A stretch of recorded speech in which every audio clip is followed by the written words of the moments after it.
Welcome to the Arizona podcast. This is what I have for you today. Wild card weekend is over. It concluded today. 2 games today. So I'll go over other games we saw over the weekend and heading into Martin Luther King. I'll talk on Real Madrid versus Barcelona and the Spanish Supercopa.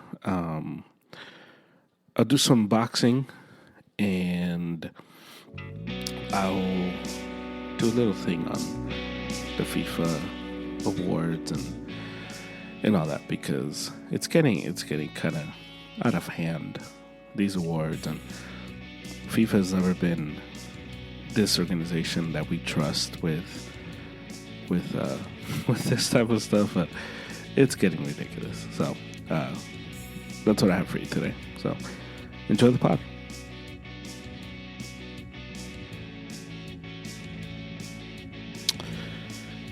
Wildcard weekend just concluded. The Eagles have been eliminated, and we'll work backwards because we'll start with the game we just saw, and then I'll make my way towards the Browns-Texans, which feels like happened a week ago. Eagles-Bucks, heading into this game, I think the majority of us thought the Bucks would probably win. I chose the Eagles, but I think most people was choosing the Eagles just because you think this team eventually is going to figure it out, right? This team was good. We saw this team start 10-1. This team beat the Dolphins and the Bills and the Chiefs. They beat good teams. And yeah, they lost to the Niners and they lost to the Cowboys, and, they went down the stretch and they fell apart. But you're kind of like, well, it's the playoffs. They'll be fine. They'll figure it out. And then Jalen Hurts this week actually. Well, I guess last week because it's Monday. But leading into the game versus the Bucks, he said he hadn't touched the ball all week because of his finger. And I was like, why would you admit to that? So I thought, red flag. A.J. Brown, that stuff got weird where he removed all the Instagram stuff. Now, if it was the offseason, I wouldn't even mention it because players are dramatic and they'll do that because they want a contract or whatever. But A.J. Brown got his contract from the Titans. He gets traded to the Eagles. Oh, no, then the Eagles gave him the contract. It was something like that. So it's not like he's going anywhere. He's signed, and he was hurt, and we don't know what happened, but something pissed him off to the point where he was just upset with the Eagles, where he eliminated all the Eagle stuff from Instagram. So it wasn't great, and then you look at the defense, and the linebackers were really slow all season long, but it doesn't get exposed to the Niner game. Their secondary gets exposed in the Niner game. And I've seen this on Twitter, and I saw this after the Eagles lost to the Cowboys, and a lot of it, coming from 49er Twitter, this idea that the 49ers broke the Eagles. And I wasn't on that because I just thought, okay, we wanted, as a Niner fan, we wanted to play the Eagles in that game, and we wanted to beat them. It was that, I think, for all Niner fans, the game we circled in the calendar, and we were just excited to kind of show, hey, full strength, we're better than you. But I didn't buy into this whole thing of we broke them. Nick Bosa after that game said we put the blueprint out there, and hopefully the Cowboys can do the same. And the Cowboys did do very similar stuff versus the Eagles. And maybe the 49ers broke the Eagles because the Eagles haven't been the same since that game. Since that game, the Eagles, who were 10-1, they were 10-1 heading into that game. And since that game, they won after the Niner game. they only won one game, and that was versus the Giants, Christmas Day. In a game where they didn't look good, in a game where the Giants were hanging in there, it was a really bad loss, but it was one of those, typical Eagles win this season. And you're kind of like, okay, they figured out. They lose the Seahawks game, and you're like, how did you lose that game? And it's, kind of like how the Dolphins lost to the Titans, and you look back and you're like, man, we should have known. After you lose that game, that was it. Because after they lose the Seahawks game, it was, they gave the Niners kind of just complete control to take over the number one seed. And looking back, the Dolphins lost everything when they lost to the Titans that Monday night game. But the Eagles today, starting off the game, they look bad. They couldn't tackle. In all game, they just couldn't tackle. But eventually their defense settled in. They were getting pressure. They got to Baker. And it was just the offense. The offense couldn't get it going. The offense was just limited. And it was just this like weird thing because I'm like, man, they're right there. They're right there in all this. There was no turnovers in this game, but the Eagles just offensively, Jalen Hurts was just doing dumb things. And the receivers are dropping balls, and I think the game kind of ended when Jalen Hurts gets called for intentional grounding in the end zone, becomes a safety because penalty in the end zone is a safety, and the game kind of unraveled from there. The Bucs score a touchdown, 32-9, final score. The Eagles collapse, and I don't remember a collapse like this. I don't remember a team that started off 10-1, all the momentum, and ending the season 11-6. I don't remember that. I don't know what other comparison we can give it to. And this was an Eagles team that was supposed to be the class of the NFC with the 49ers. This was an Eagles team that everybody was saying they're, run by Howie Rosen, and he's a genius, and all this, that, and the other. Nick Sirianni obviously he's a walking GIF at this point where, he's just constantly doing things that gets him on Twitter. It just didn't work.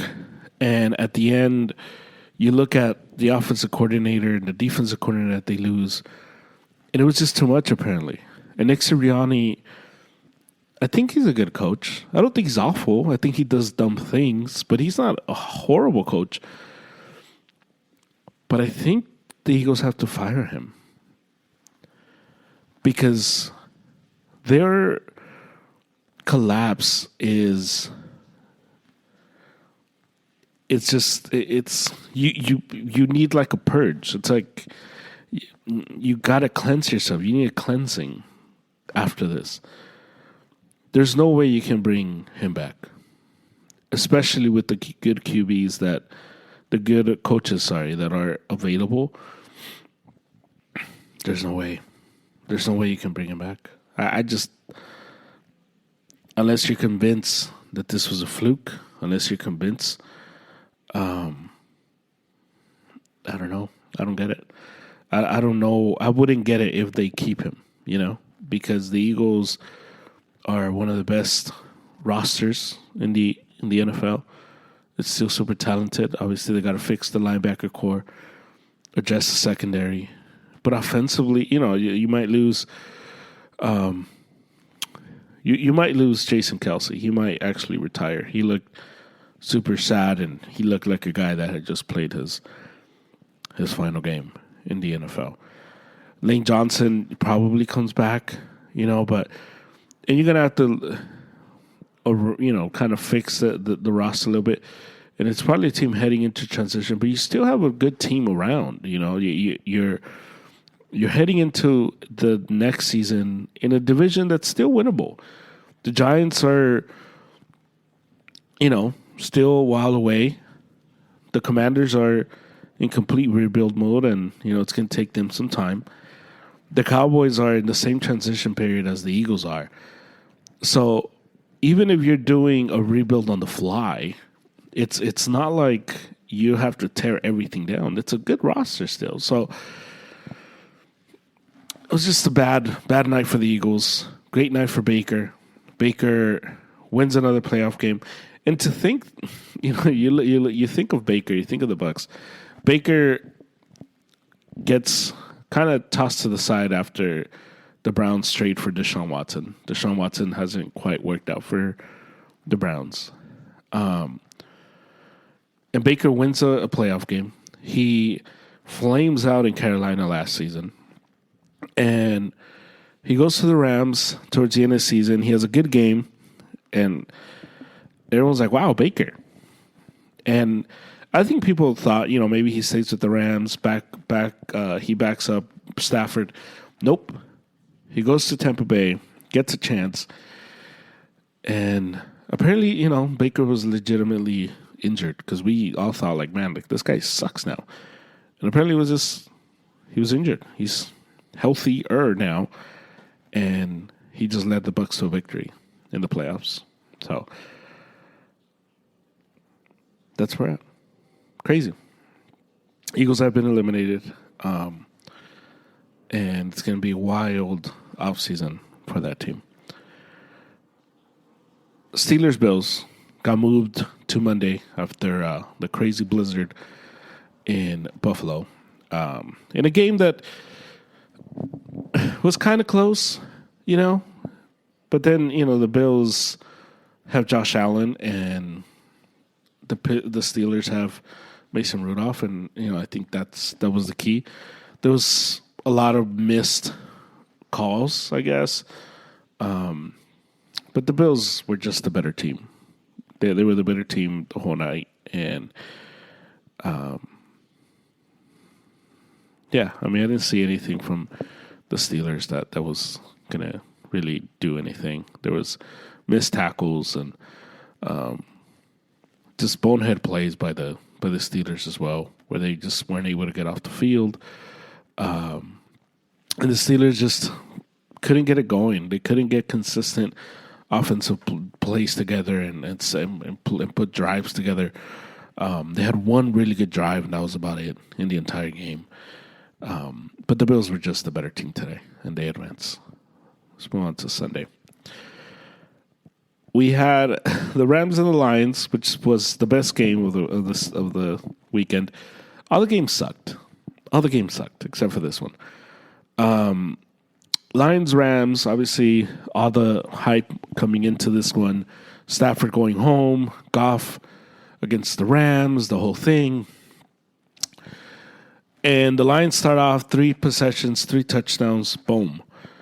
And you're like, oh, are the Rams going to get routed too? No, the Rams stuck around. Their defense eventually came around. And the final score was 24-23. So the Lions scored 21 points in the first half. And they scored 3 points in the third quarter, and that was it. And that was enough to beat the Rams. Now, if you're a Rams fan, you might say the penalties. You might say the penalties cost you. What cost the Rams the game was the red zone. They were in the red zone a few times, and they just couldn't get a touchdown. And that was the difference. That was the difference in the game. Matthew Stafford was really good, actually, yesterday. But they just couldn't get it going. Puka had a spectacular game, 9 receptions, 181 yards, 1 touchdown. But it just came down to the red zone, and they just couldn't do it. It was a clean game too because no turnovers. The time possession was pretty much identical. So the Rams failed opportunities in the red zone, and that's what did them in. For the Lions, obviously, it was a big deal. First time they win in 32 years. Goff gets the I guess gets the last laugh versus McVay, even Sean McVay was like, yeah, I kind of, I could have handled that differently because McVay was super open about like Goff isn't good enough to win with us. And one of the things that was cool, the Lions in the locker room, Dan Campbell, he gives the game ball to Jared Goff, and he says, "You're good enough to be a Detroit Lion." So kind of like a little dig to the Rams, to McVay. Stafford, just could never win with Detroit. He could never get them that playoff win. And he goes to Detroit and loses. I've been on this pod and I've said Stafford is a loser. I stand by that. I really do. So, if you're Detroit, you get the playoff thing out of the way. All the talk of, can they win one? Well, you won one. And now, Jared Goff said this yesterday after the game. That pressure's gone, and now Sunday's game becomes just a football game. Obviously, it's the intensity of the playoffs and all that, but it becomes a football game. There isn't the added pressure. Can they win one? They've never done it. They're at home, that whole thing. That's done. And so I think to do it against Stafford, who meant so much to that franchise, I think was huge for them. Super happy for Detroit, the fans, that organization, everybody there. But it was just a really well played out game. You saw Dan Campbell pull out his nuts a few times, and you saw McVay do the same. So it was just great. It was just a really good game, well played throughout. But it came down to execution in the red zone. The Rams couldn't do it. Detroit could, and that was the difference in the game. That alone. Cowboys-Packers. Cowboys get demolished. Now, the final score, if you didn't see the game, you say 48-32. Not that bad. But it was bad. A lot of the stuff that Dak has and a lot of the points and the stats at the end were just like meaningless. They didn't mean anything. The Packers had totally called off the intensity and it was just empty stats. That's all it was. And Jordan Love, 16-21, 272 yards, 3 touchdowns. Aaron Jones, he was the key. 21 carries, 118 yards, 3 touchdowns. And he dominated the Cowboys. Now, the Packers are a team that defensively are not that good. Their run defense isn't good. Their pass defense isn't good. At least it wasn't during the regular season. But boy, did they show out against Dallas. And they win the game the way I think we all thought the only way they could beat the Cowboys is if they get up early, they kind of instill a little doubt, and they rattle them.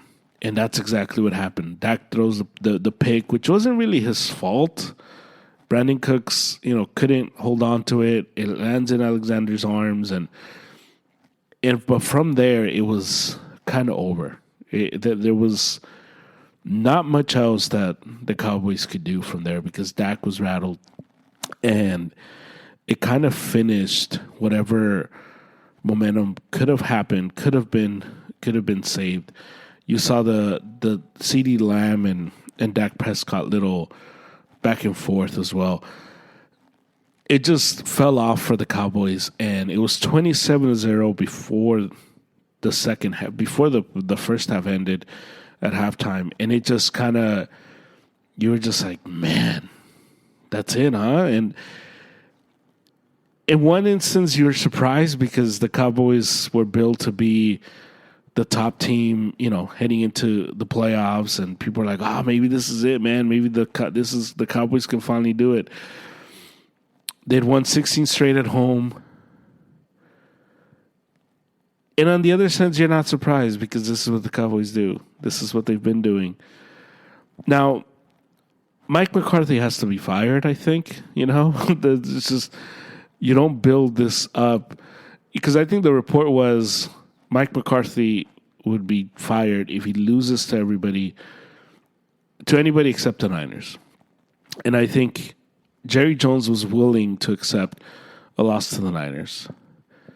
Not the Packers, not the 7 seed Packers, not the young Packers, not the Packers that have no experience. So it's going to end bad in Dallas because now you got to decide what are you going to do with Mike McCarthy? What are you going to do with Dak Prescott? What are you going to do there? Because this was supposed to be the guy that was going to actually get you over the hump. Because I think we remember Tony Romo. Remember when Romo got replaced by Dak because we thought, okay, Romo's actually going to be the guy.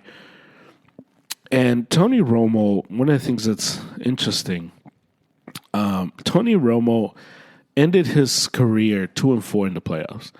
Dak Prescott's playoff record is 2-5. So, yeah, you kind of left Tony Romo to get Tony Romo. And Dak just wasn't it. He wasn't it for the Cowboys yesterday. And no way you can give him a long-term contract. Saturday. Dolphins-Chiefs. Dolphins-Chiefs reminded me a lot of Eagles-Bucks, where it was clear one team didn't want to be in that game. The Eagles just had no desire to tackle, had no desire to play intense, and that's how the Dolphins were. Now, you can say it was really cold, and because it was really cold, that's why they were playing like that, but the Chiefs were playing in the cold too, and the Dolphins just had no intensity, no desire to tackle, to get physical, and the only people that the Dolphins could blame is themselves, because when they lost that game to Tennessee, it crumbled because they had a 3-game lead. With 5 games left, they had a 3-game lead over the division, and they squandered it. They choked it away. And the Bills somehow end up with the 2nd seed, and the Bills advance. The Bills are at home. And this game could have been different, maybe, if it was played in South Beach, because the Cowboys and the Dolphins are different teams at home, except in the playoffs, apparently, because the Cowboys didn't mean anything that they had won 16 straight. AD just posterized Chet, by the way. Lakers are playing the Thunder as I speak.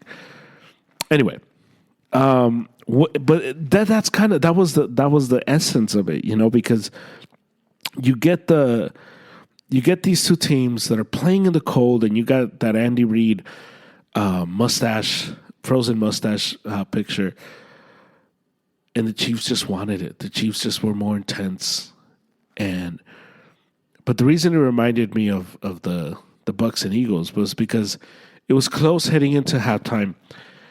And then the Dolphins get that crazy play by Hill. He scores a touchdown, and you're like, okay, here we go. They have it. They're right there. And they did nothing after that. And the Eagles had a very similar play today. They get the touchdown. You're like, oh, here we go. And then Sirianni goes for 2 after a flag, and that was pretty much it. So Chiefs controlled the game versus the Dolphins. Patrick Mahomes was fine. And the interesting part was Rashee Rice, because we all know the catching trouble that the Chiefs receivers had all year long. And Rashee Rice, who led the team with drops, he was the big star. 8 receptions, 130 yards, and a touchdown. And that kind of was the difference in that game. He was really good. Travis Kelce, not so much. But the Bills, the Chiefs advance to the next round, beating the Dolphins. And the last game of Wild Card Weekend, Browns-Texans. The Texans were spectacular. Joe Flacco came down back to earth. Two picks, 1 pick six. And C.J. Stroud is actually, no, 2 pick six. Not just 1. 2 pick six. 2 pick sixes. So CJ Stroud had an amazing performance, 16 of 21, 274, 3 touchdowns, very similar to the Jordan Love game. And they just put it on. They put it on the Browns.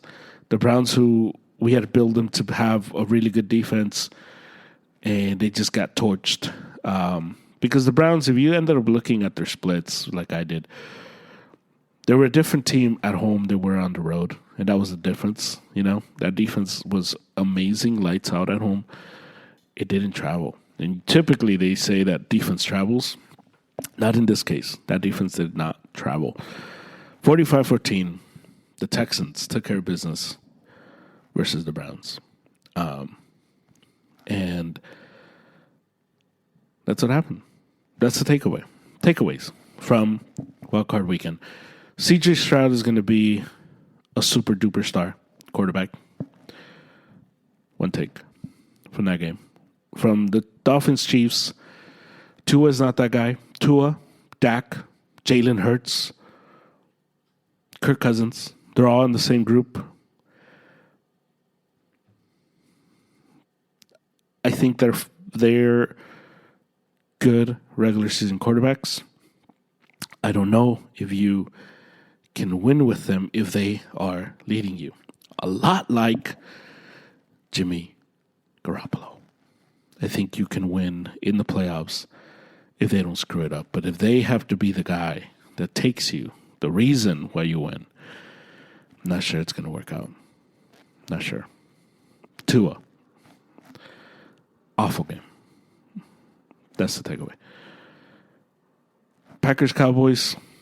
Takeaway from there, much like the takeaway from the Dolphins. But to give you a different takeaway, Matt LaFleur is a good coach. That's the takeaway. Matt LaFleur is a really good coach. Hell of a job. Rams, Lions, takeaway. The Lions might be a team the next year and this year and the year after that. The Lions just might be it here for a while. And we might have a Packers-Lions for that division for a few years, and it's going to be a lot of fun. That's the takeaway. Second takeaway from that game is Sean McVay is an amazing coach, and the Rams are going to be really good in the next few years as well. Because the job that he did with this roster, I think kind of showed you the type of coach that McVay is, and the roster building that the Rams are going to be able to put around that young team is going to be scary. Takeaway from Bills Steelers. I would fire Mike Tomlin. I think it's time. It's time. That's my takeaway. Eagles Bucks. My takeaway from there. And I know people are saying bring in Mike Vrabel, and I know that's the consensus. I know that's what people want. But this is the thing.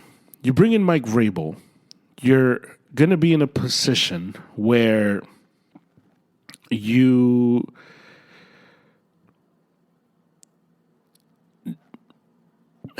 kind of going to be like the Titans, because the Titans were good and they were well coached.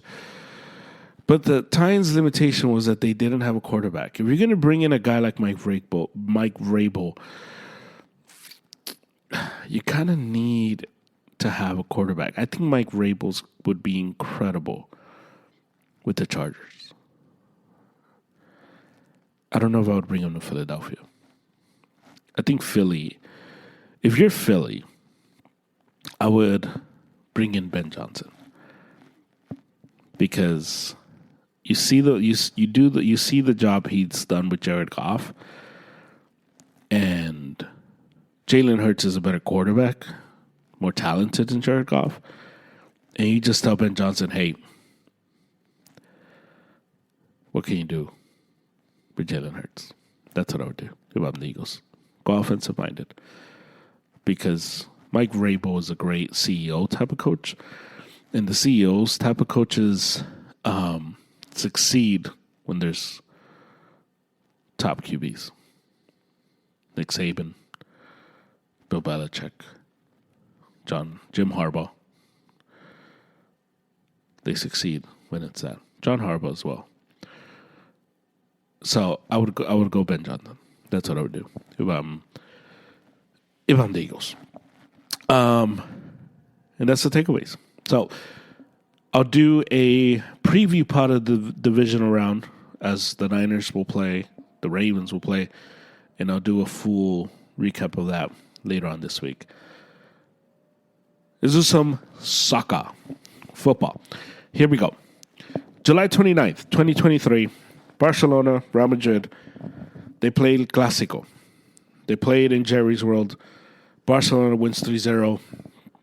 Everyone's going crazy. Oh, Barcelona. Oh, this is their season. Xavi, here we go. Here we go. And after that game, what stood out to me was they asked Danny Carvajal, Real Madrid player,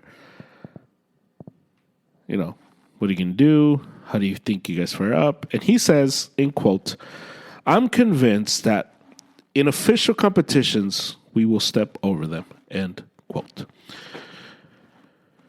We move on to Sunday. Sunday, they played the Supercopa de España.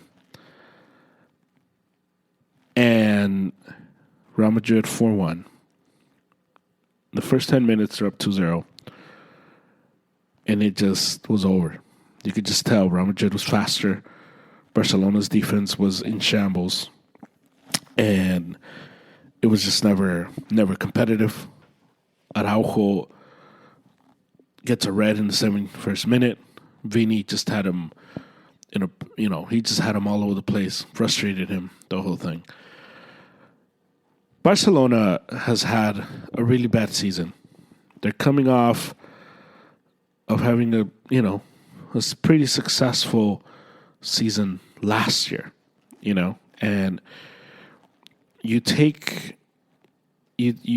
kind of take on this team and you think like, man, like how far can Barcelona climb? How far can this team go? And it's a team that won La Liga last year. They won the Supercopa de España. And you felt like, man, this team is getting somewhere. The Copa del Rey, they get to the semifinals. And there was so much hype around this team. And you fast forward a season, and they're fourth in La Liga, 41 points behind. They're tied with Athletic Club at 41. They're 8 points off of Girona, who's first place in La Liga. And you just think like, man, like what has happened to this team? They just lost the Supercopa de España, and things are just not going well. Lewandowski has been a flop, and Xavi, as the games go by, just looks like a worse and worse signing. And you just got to wonder, when will they make that move? When? But Real Madrid, Vini gets a hat trick. He was incredible, and he's becoming that guy.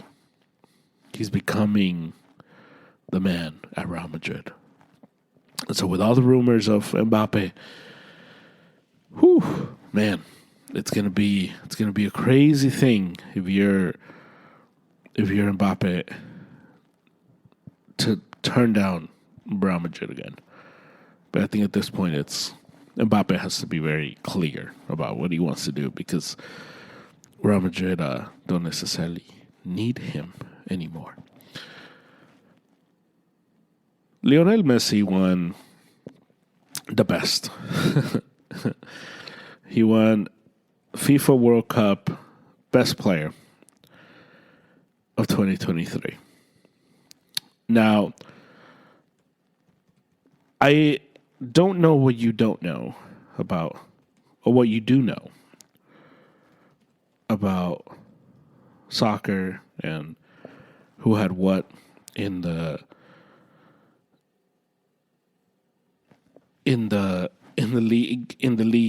in the stats and all that. But it is embarrassing. It is embarrassing that Messi is given that award. And I'm not just saying that as somebody who loves Real Madrid. I'm not just saying that as somebody who prefers Cristiano Ronaldo.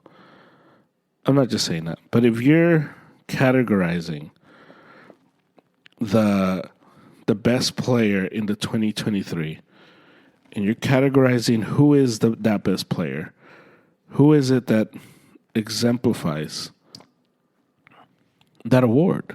Because that award is given to the best player from December 19, 2022 to August 20th, 2023. That's the calendar range that is getting judged. Those dates. Now, you can say, they're judging him from the World Cup, and you can say that. The problem with that is that the World Cup ended December 18th. So the day after the World Cup, December 19th, is when they begin to say, okay, we're starting from December 19th all the way to August 20th. This is when we're judging. This is when we're judging. And I think the problem is you give it to Messi, and people said, "Oh, well, he had a great year and blah blah blah, and he won the World Cup." The problem is the World Cup shouldn't count for this, because if you're giving it to Messi, what you're saying is that he is above everybody, and he's not, because his season wasn't above everybody. He just wasn't that good. He flames out. He flames out in PSG. He goes to Milan. Now, in that time, the time that he gets there, Messi, at no point is even deserving of that. Messi ends the year 21 goals, 20 assists. And that's where he ends. All competitions. And it becomes this awful thing where if you're going to say he was the best guy for that, I think you're dumping on the fact that Haaland had won the treble with City, had 52 goals, and you're saying that what he did was not as impressive. He didn't have a better season than Kylian Mbappe, who had 41 goals, 10 assists. And Haaland won everything. He won the treble with City. And you're saying that he isn't deserving of the best. And I think it's the problem with FIFA, where they're so pushy. And they're so pushy on who gets these awards, and it's always narrative based, where they want to put at the front whoever they want, not taking into account who really should be it. When Messi goes to PSG and has an awful season, they rob Lewandowski, and they create this makeup award to kind of knowing, hey, we know that he shouldn't get it, but here's our way of making it right, giving Lewandowski his best player of whatever, or outstanding performance type of trophy. And this is why, as much as I love soccer, and this is why people turn their heads, and it's why people are sick of it, because of all the politics, of all the conspiracy stuff that can come out, of all the rigged stuff. Because you look at this award, and anybody who saw anything last season knows that it's Haaland. It was Haaland's award to win. There's no way you can give it to Messi. It's the same thing with the Ballon d'Or. And you can say, oh, well, he won the World Cup. Cool. You know, Xavi didn't win the Ballon d'Or when he won the World Cup. Or Iniesta. They didn't get it. So I think this idea that they're going to give it to Messi because he, I don't know, went to Miami and did something in Miami is out of control. So but that's where we're at.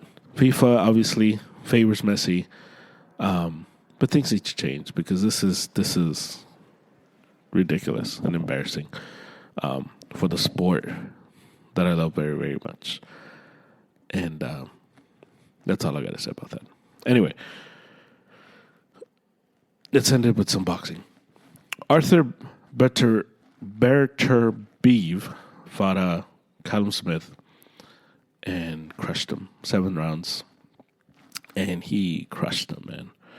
Now, the big fight now probably is against Bivol. Bivol didn't look all that great in his last fight.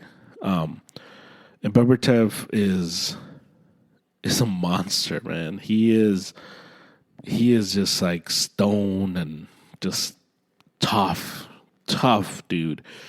I want to see that fight happen. Hopefully it gets done. But he looked good. You know, Callum Smith, I think, you know, it might be it for him. He had a really good career and it just couldn't get Beterbiev off of him. He couldn't hurt him.